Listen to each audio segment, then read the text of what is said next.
सबसे पहले कलाम इकबाल पढ़ने के लिए तशरीफ़ लाती हैं ज़ैनब अली ख़ान, जमात पंजम से, DHA T block junior campus Lahore.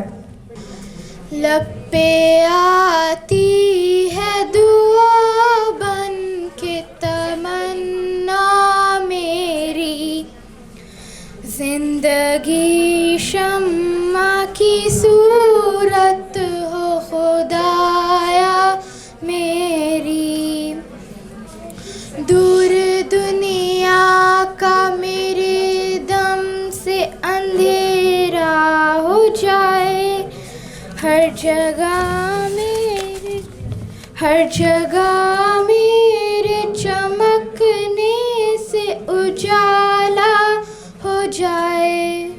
बताऊं तुझको मुसलमान की ज़िंदगी क्या है, ये है निहायत अंदेशा व कमाल जुनून।